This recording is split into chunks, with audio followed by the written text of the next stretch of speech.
أعوذ بالله من الشيطان الرجيم.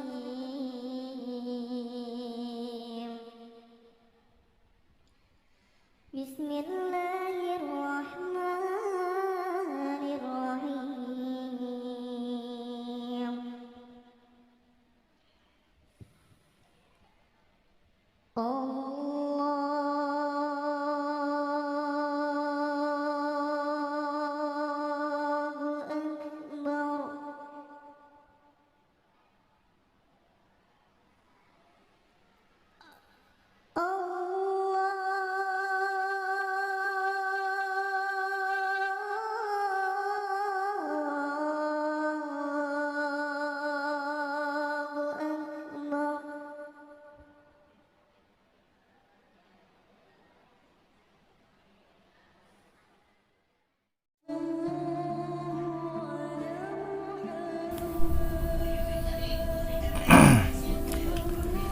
Assalamualaikum warahmatullahi wabarakatuh. Alhamdulillah wa syukurillah wa nikmatillah wa la haula wa la quwata illa billahil azim. Alhamdulillah, pada kesempatan ini kami dari channel Cerita Sejarah Dunia Islam mengucapkan terima kasih kepada para netizen dan subscriber sekalian. Semoga kalian di sana dalam keadaan sehat walafiat, selalu dalam lindungan Allah Subhanahu wa taala, dan dilimpahkan rezeki yang banyak, halal lagi berkah. Amin amin ya rabbal alamin. La ilaha illa anta subhanaka inni kuntu minaz zalimin. La ilaha illallah, la ilaha illallah, la ilaha illallah Muhammad Rasulullah sallallahu alaihi wasallam. Alhamdulillah, pada kesempatan kali ini Cerita Sejarah Dunia Islam akan mengisahkan sebuah kisah seorang nabi, yaitu Nabi Sis atau Nabi Sis, atau sering dibilang Nabi Set, Nabi Sid. Beliau adalah seorang nabi keturunan dari Nabi Adam alaihissalam. Baik, kita akan cerita. Jangan lupa yang belum subscribe, tolong di subscribe ya. Subscribe dulu dan nyalakan lonceng notifikasinya, dan kemudian nanti setelah ditonton like dan komennya. Terima kasih. Bismillahirrahmanirrahim. Nabi Sid dalam bahasa Arab adalah artinya anak laki-laki. Artinya kompensasi, orang menetapkan atau fondasi atau dasar.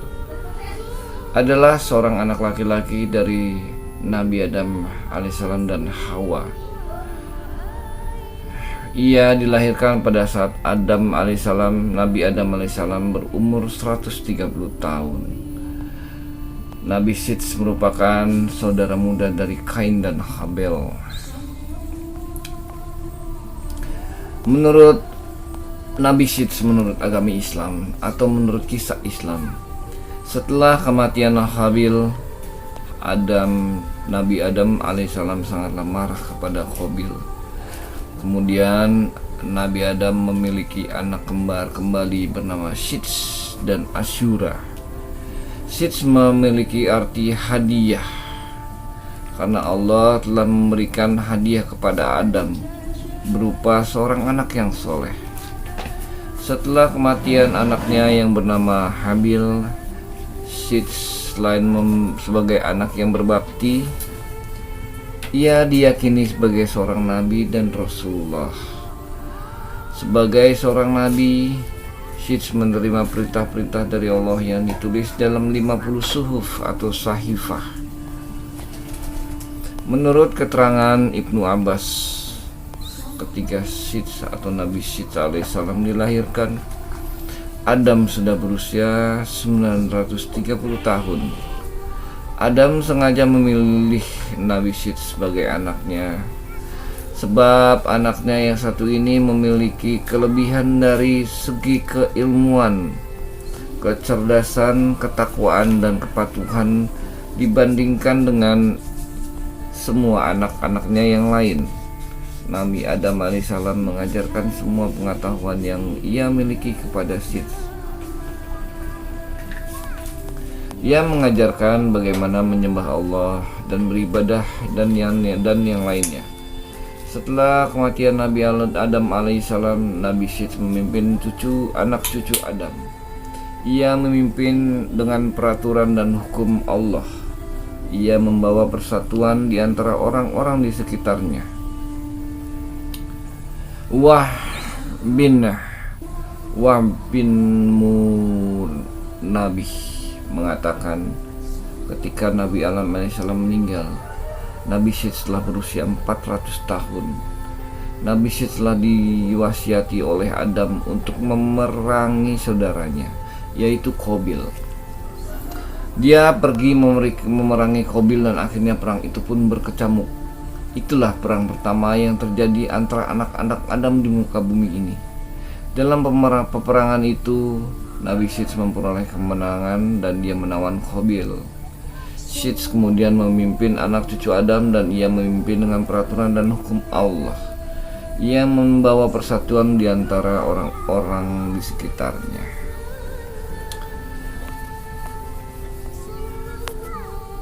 Kita akan lihat dari beberapa hal ya.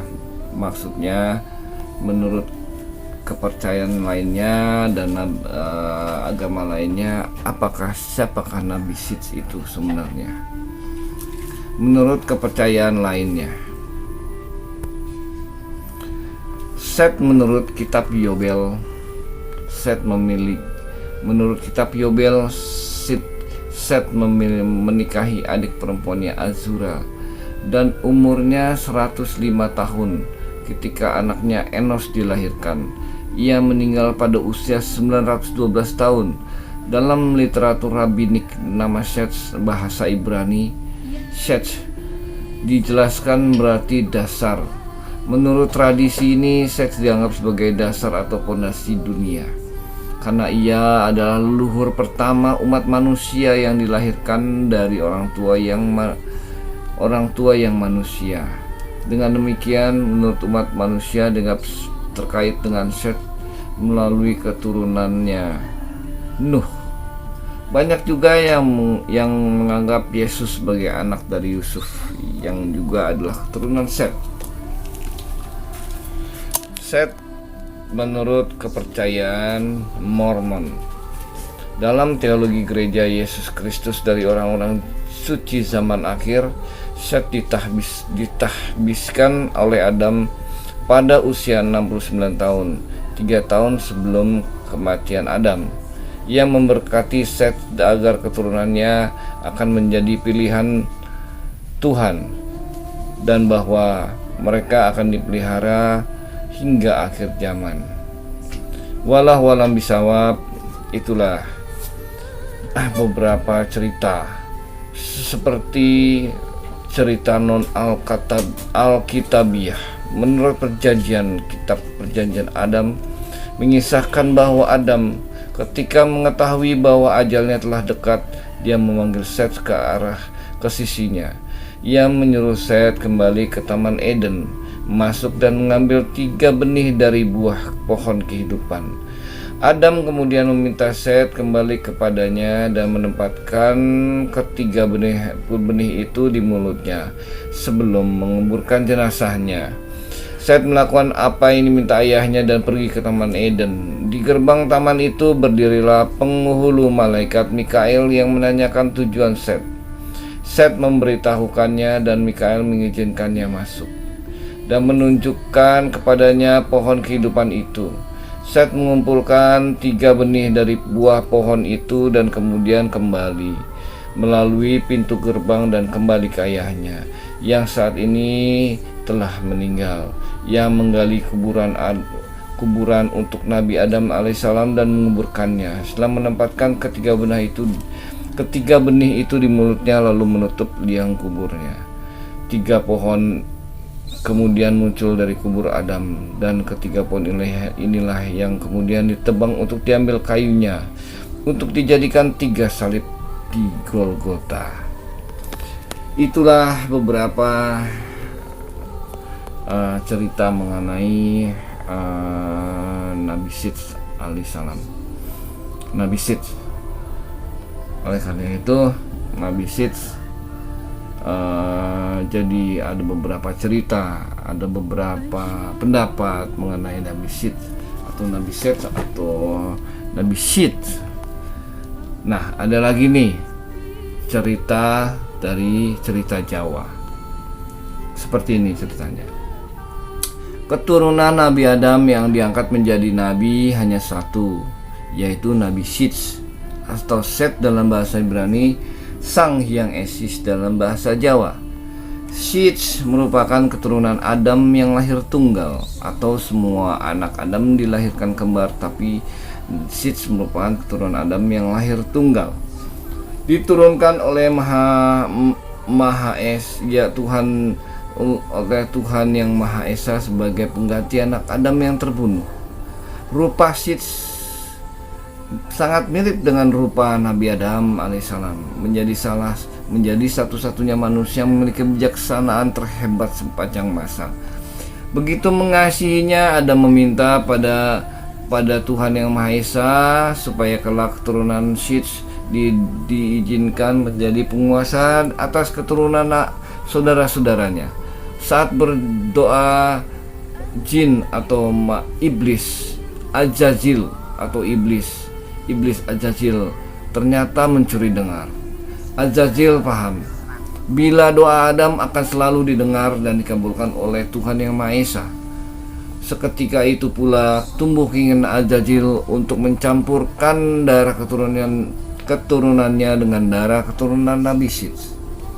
Malaikat Azazil terus mengintai Sidz dan menunggu kesempatan mencampurkan darah keturunannya.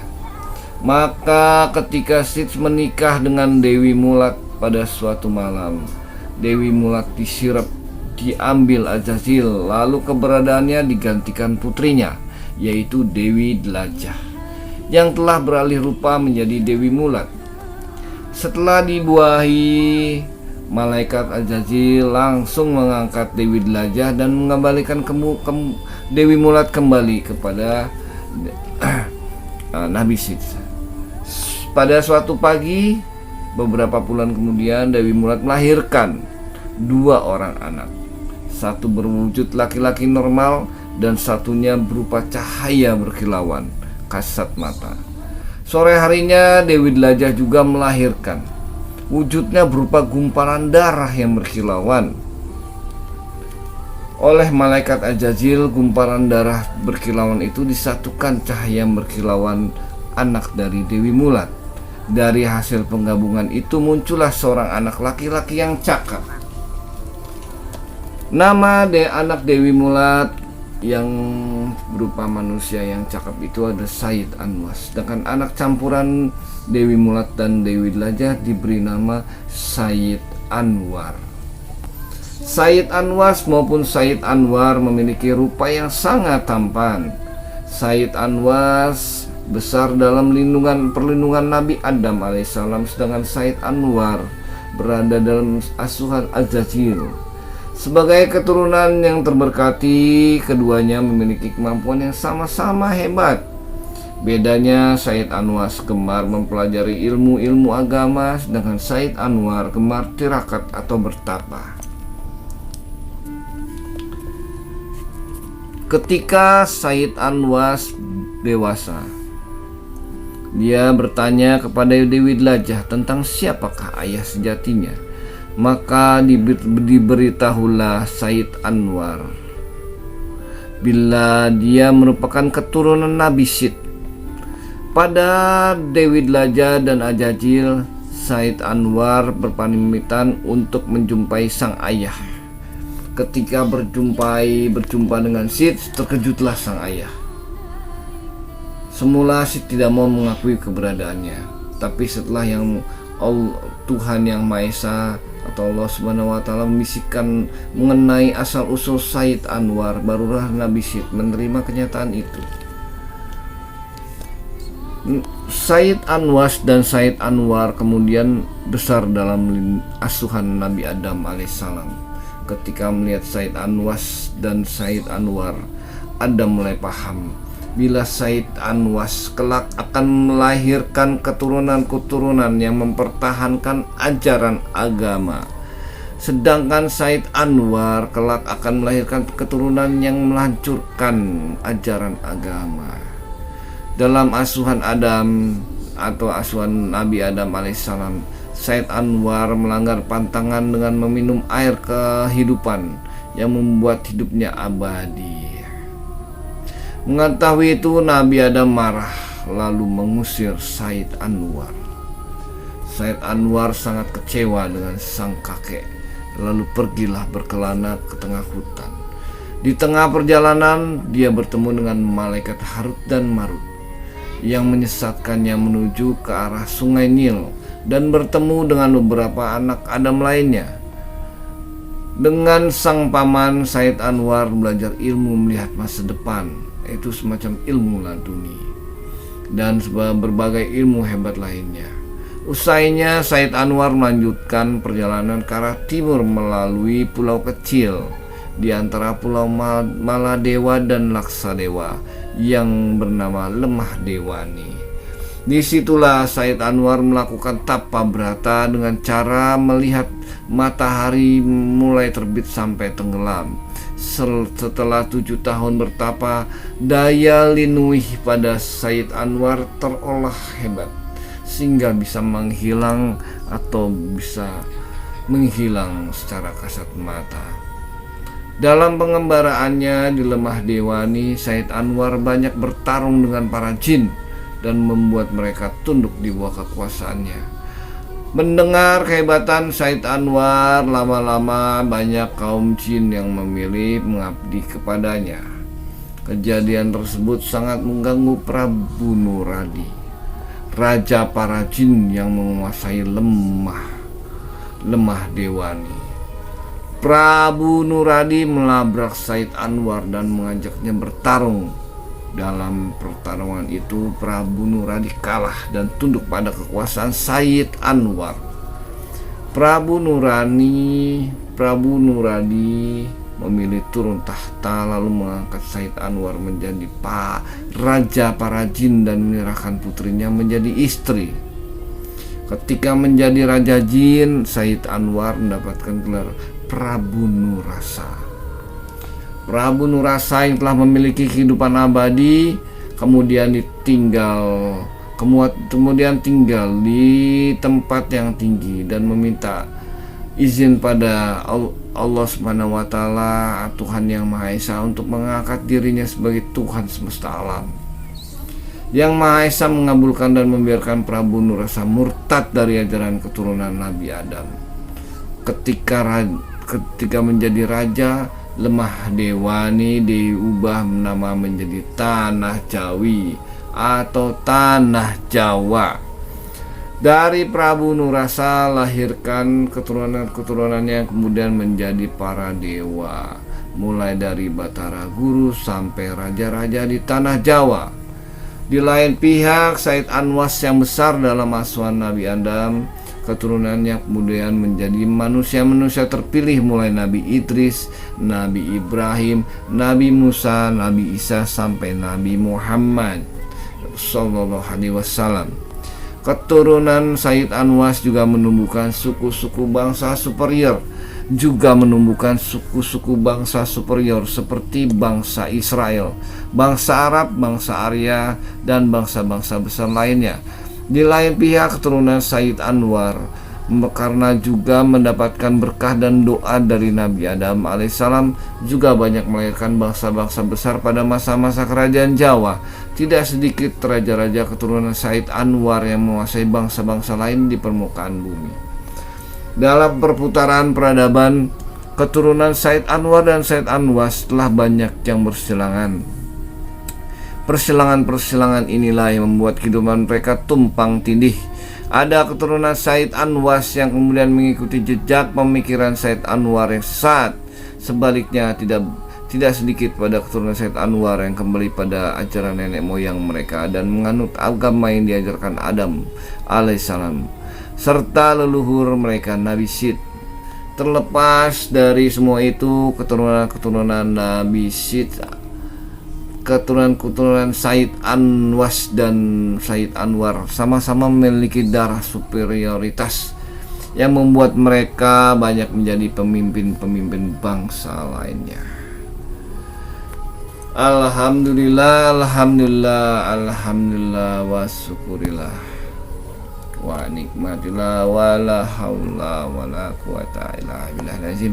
Terima kasih kepada para penonton dan para netizen yang telah menyediakan waktunya untuk menonton atau mendengarkan kisah dari Nabi Syed. Oleh karena itu saya mohon maaf apabila ada kekurangan-kekurangan atau kesalahan-kesalahan dalam mengisahkan kisah Nabi Syed ini. Oleh karena itu kami mohon maaf apabila perkataan-perkataan yang tidak berkenan, karena manusia itu tempatnya salah dan kebenaran mutlak milik Allah Subhanahu wa taala. Amin amin ya rabbal alamin. Terima kasih, jangan lupa subscribe-nya, like dan komen, kemudian share sebanyak-banyaknya agar kisah-kisah ini bisa didengarkan oleh semua umat manusia untuk mendapatkan setidaknya pengetahuan mengenai Nabi Syed. Terima kasih. Wassalamualaikum warahmatullahi wabarakatuh.